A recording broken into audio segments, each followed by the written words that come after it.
Do you want to listen to scary stories while you work, drive, or sleep? Well, follow the Darkness Prevails podcast on Spotify and listen to and review us on iTunes with the links in the description. Thanks. You've been inside your house for months, ordering groceries through an app, then tipping the delivery guy through the mail slot on your front door, while he looks concerned at your pale hand holding cash through the horizontal metal opening. You've been listening to too many scary stories, so you know better than to go outside.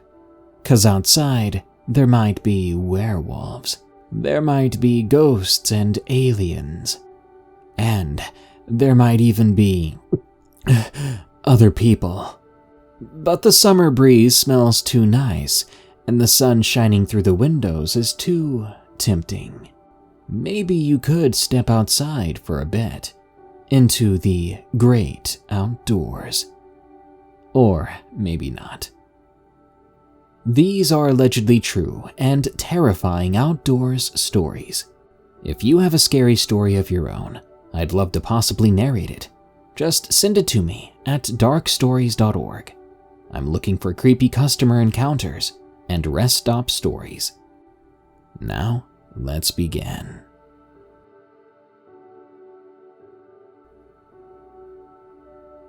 Our experience at Donkey Lady Bridge, from the Slytherin Princess.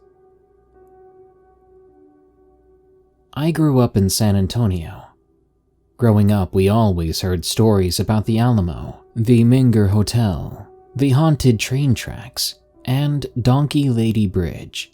The legend we were told as kids was that a family had lived in the area of the bridge, until one day the husband had gotten angry and set fire to their home, killing himself and his 2 children, and horribly disfiguring his wife. Supposedly, her fingers and hands had melted into the shape of hooves, and her face melted into an elongated shape, like that of a horse or donkey. We were not told if that had killed her or not, but we were told that she haunted the area surrounding the bridge. Fast forward to after I graduated high school. I was an edgy, thrill-seeking teenager, so my friends and I all decided to go out to the bridge. It is said that if you park your car and turn it off, then either flash your lights or honk 3 times, then remain silent, you start to hear things. Well, we tried that, and we did. We began to hear what sounded like hooves hitting pavement. Then it escalated to what sounded like a mix of a lady and a donkey screaming in pain. After this, things went silent, and my friend Jay decided she wanted to go look around, much to the disagreement and dismay of the rest of us. But we weren't just going to let her go alone, after what we heard. Donkey Lady Bridge is joined by the Medina River Park and hiking trails. We decided to start walking one of those trails, which we later learned was a very big mistake. As we got further along the trail, we got deeper into the woods that surrounded it. I've always been the type to sense when things are going to go wrong, and at this point in time, I had that feeling along with the feeling of being followed and watched. We decided to stop there, then begin to make our way back to the car before it got too late, and that's when we heard the hooves again, and the screaming. It was coming from the direction the car was in, the direction we needed to head towards. We then heard rustling in the bushes next to us. Jay was the first to scream, saying she had seen eyes in the bushes, and they were getting closer. We started walking, more like running, to the car. I'm asthmatic, so I can't run for too long without having to take breaks. I soon fell behind without anyone realizing, and I had to walk the rest of the way to the car alone. The sounds of hooves and heavy breathing following close behind me. Just when you think our experience is over, you, my friend, would be mistaken. We all got back into the car only to find that it would not start. And then the screaming erupted again, followed by the sounds of hooves running on pavement. The next set of events are what make me remember this story so well. We had locked the doors and thanked the gods we had rolled the windows up before we left it. We sat there in our own silence, listening to screams and hooves getting closer and closer to the car, and then it all stopped. At least we thought it did, but the car still would not start. The next thing I remember is something big smashing into the side of our car, the side that was facing the bridge. Whatever it was, it hit the side of the car a couple of times before things went quiet again. At this point, all the girls are crying, and the guys are cussing under their breath, while the owner of the car is trying desperately to get it started. Thinking back, I wish it hadn't started, because when the car suddenly came on, we saw it, or her. The car had started, which caused the headlights to turn on as well, and standing in the beams of those lights in front of the car was this almost mist-like figure with glowing white eyes. Before the owner of the car could kick it into drive, the mist figure charged at the car and jumped onto the hood before disappearing. We drove as fast as we legally could all the way back to my house, waiting until morning to even look at the car. We continued to go back to Donkey Lady Bridge, but why were we attacked? Was it because we didn't honk our horn or flash our lights, or maybe she torments everyone and just didn't torment us enough? I'll never know, because we never saw that thing again.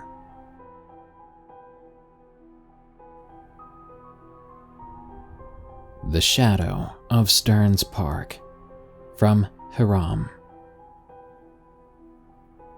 It was the summer of the year 2000.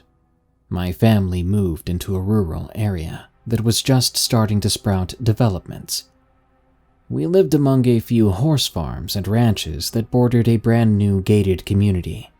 The back wall of it ran along the front of ours and our neighbor's property. So it was an odd mix of country folk and urbanites. 2 properties over, a park had been built with a playground, hockey rink, picnic shelters, restrooms, and a 1/4 mile of paved jogging path that wound through the tree line of a dense stand of woods, which itself ran along the back border of the park. There was a massive field between the playground and tree line, where we could run around. There was also a gate built into the back wall of the subdivision that would allow those kids to come play at the park. Things were always a little spooky around here. The farms and ranches had been there since the 18th and 19th centuries, and it was an active area during the Seminole Wars in Florida. You'd see things in the tree line sometimes, or you would feel something otherworldly pressing on your consciousness even during the day. If you wandered too deep into those woods, the real troubles didn't start until the grave was found. One of the local boys that lived up the dirt road from us had wandered too deep into the woods behind the park. He came to an old barbed wire fence, so he jumped it and found the ruins of a barn hidden in a tree-ringed clearing that had nearly been swallowed by undergrowth. It was there that the grave of a lost settler was found. This man had sent his family to a nearby fort when the threat of Seminole raiding parties loomed. He and the other men fought back, but were slaughtered. The men who buried him were killed, so the location of his grave marker was lost for over a century. The finding of the grave was a big enough deal to make the local papers, with a photo of the headstone and the boy who found it published on the front pages. It wasn't long before the grave was desecrated by local vandals, and things escalated. First came the snakes. We went from seeing a couple of black racers and rat snakes a year to 6 venomous cottonmouths in a month. Then the crows came, screaming every morning from their murders, high up in the trees or on the power lines. It wasn't just them animals. The entire mood of the area seemed to shift. An early chill came in September, and we started having heavy mist almost every night and morning that would blanket everything. The mist would hang onto the tree line as the sun burned it away, lasting nearly until noon, obscuring the woods within its embrace. Sometimes I would see things moving in the mist, usually the silhouette of a large, dog-like thing. In my 11-year-old mind, it was large enough to be a wolf. It would still from tree to tree, its large head low to the ground as though sniffing for a scent. Weeks passed, and the foreboding grew.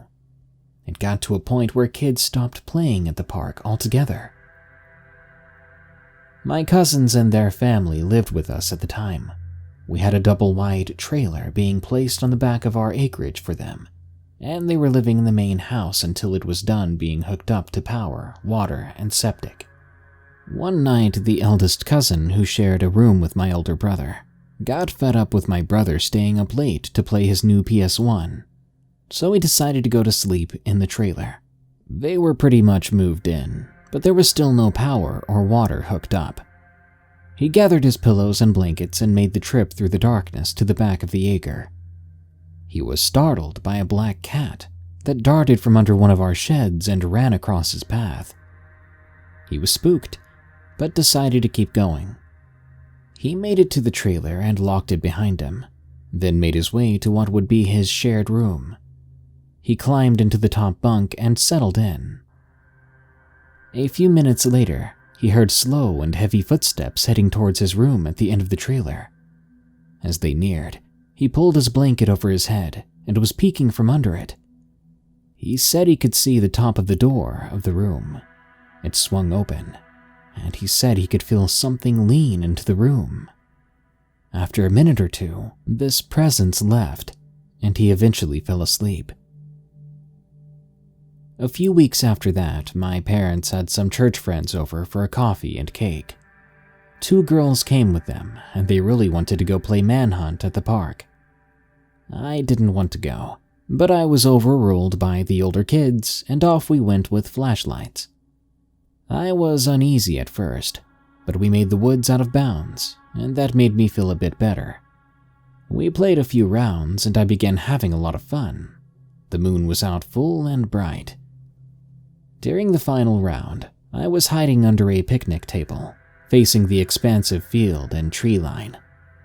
I glanced around, and I spotted a dark mass crouched on the jogging path, right where it entered a small stand of pine trees. The mist was already setting in, so it was obscured. I continued to stare at it when it stood up. I don't know if it was the fear I felt, but as I remember it, it was nearly half as tall as the pine trees it stood among, which at the time would be nearly 7 feet. I jumped as one of the girls screamed from nearby. My brother and cousins came running to see what happened, but it turned out she had been tagged and was being dramatic. I looked back to the tree line just in time to see the tall thing enter the woods. I told them about what I saw, and they dismissed it as one of the people from the neighborhood.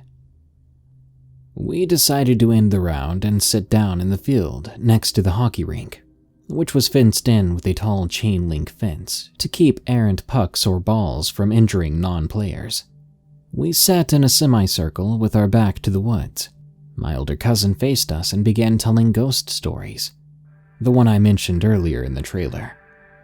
Halfway through the story, he just freezes and stares over our heads, then jumps up and takes off without a word. We all look back and see a 7-foot-tall shadow thing or man coming towards us out of the mist and shrouded woods. I say shadow because it was close enough that we would have been able to make out facial features and clothing if it were an actual person. But there were no features. It was just black, tall, and menacing. We all got up and sprinted after my cousin into the hockey rink. We formed a circle with our backs to one another and all stared into the growing mist. The shadow thing was gone. One of the girls was sobbing while the rest of us panted in fear. We were there for maybe 10 minutes before any of us could muster the will to move or speak, and we realized we had left our flashlights in the middle of the field. We decided to stay in a circle and walk the quarter-mile back to our house that way. We made it halfway through the park when one of the girls broke the circle and ran. We all screamed and did the same, sprinting down the dirt road until we made it back to the house, where we told our parents what happened. The three dads went back to the park, armed and cautious, thinking it was a kid or an adult from the community playing a prank on us 11 to 14-year-olds. They came back maybe 45 minutes later with our flashlights, along with puzzled looks on their faces. They had not found anyone, but all 5 of our flashlights were dead. We moved to a different city not long after, but that shadow has stayed in my memory and dreams for the last 22 years. I don't know if it was the spirit of the murdered settler or one of the Seminole that had died there too. All I know is that it was not a person.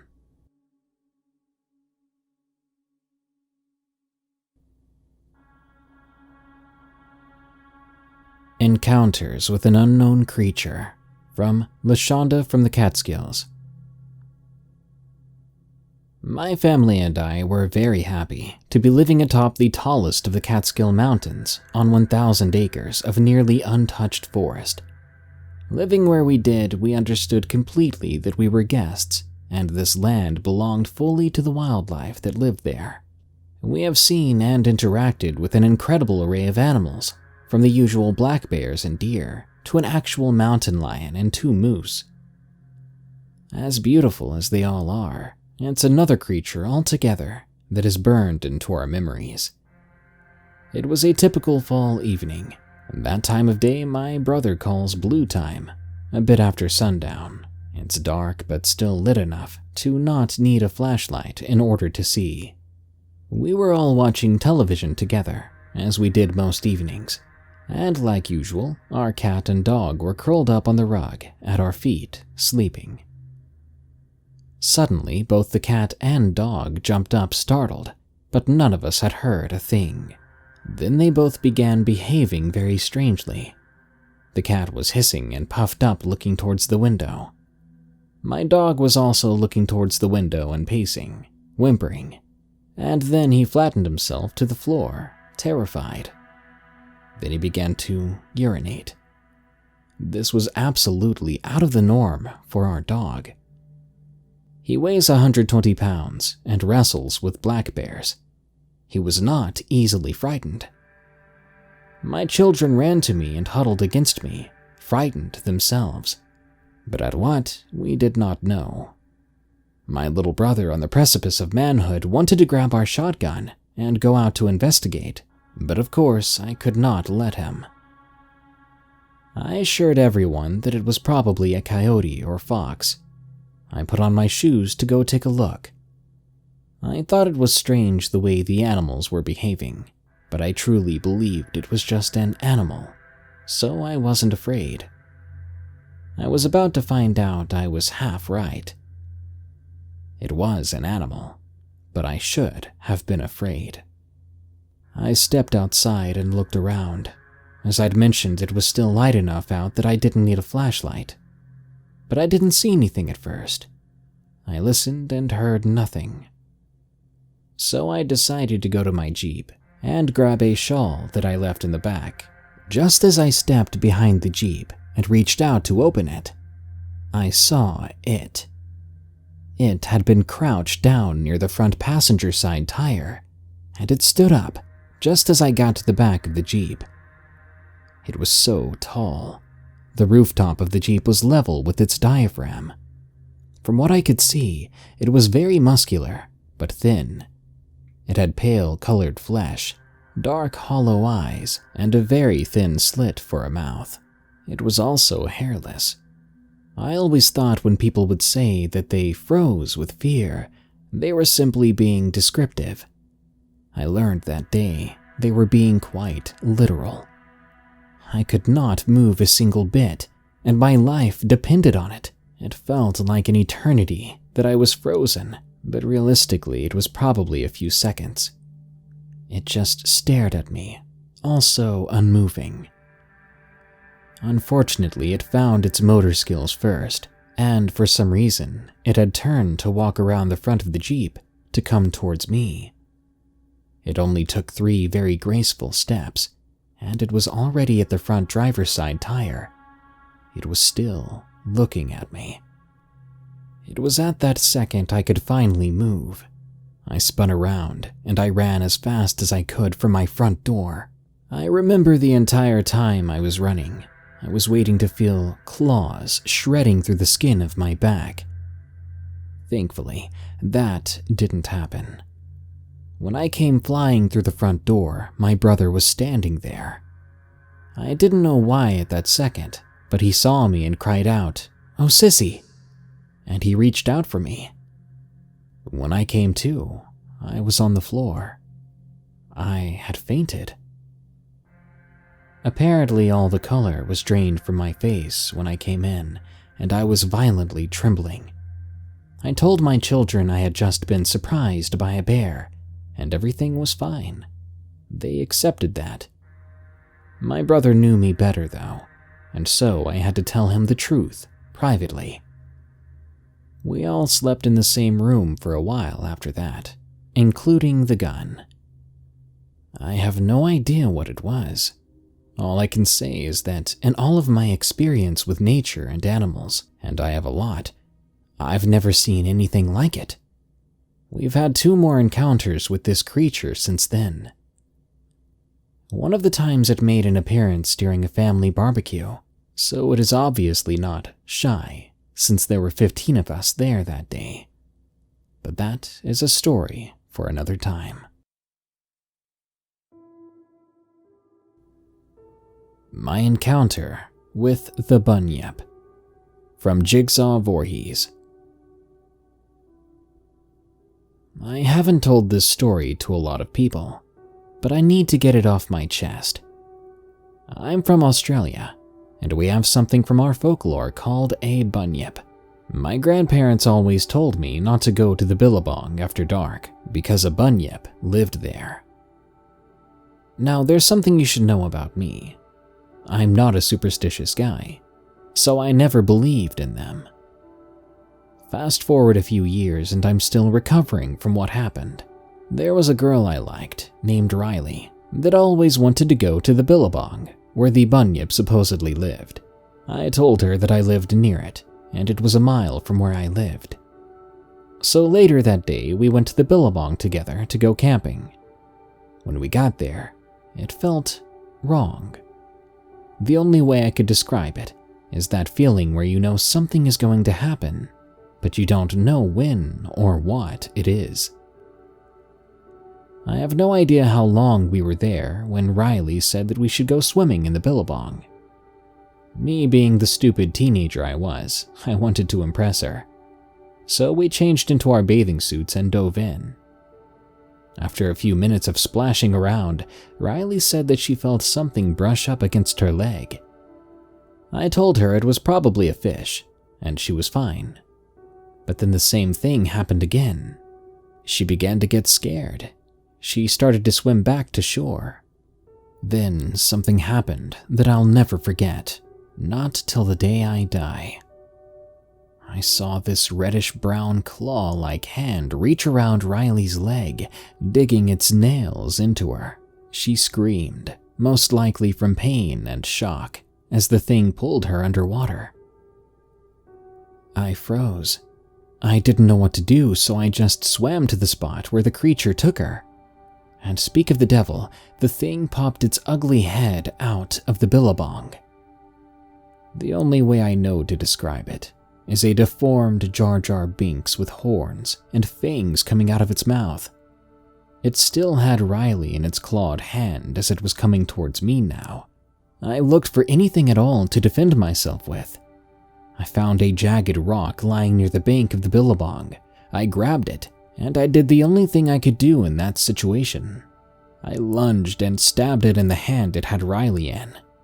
It let out a cry, that sounded like a slow and deep riverboat horn.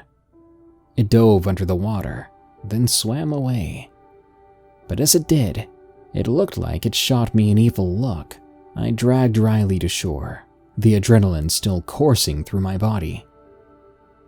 I hadn't known she was crying, but I didn't have time to care. All I wanted to do was get her out of that billabong into the safety of dry land. We made it to my house, and I saw that she was limping, so I asked her what was wrong. She sniffled as she lifted up the blanket I gave her. She had a deep gash in her leg that looked like claw marks. My mom allowed her to spend the night. It was a Friday, and she slept on the couch. It's been years, but every time I pass by that billabong, I still feel uneasy whenever I think about that night.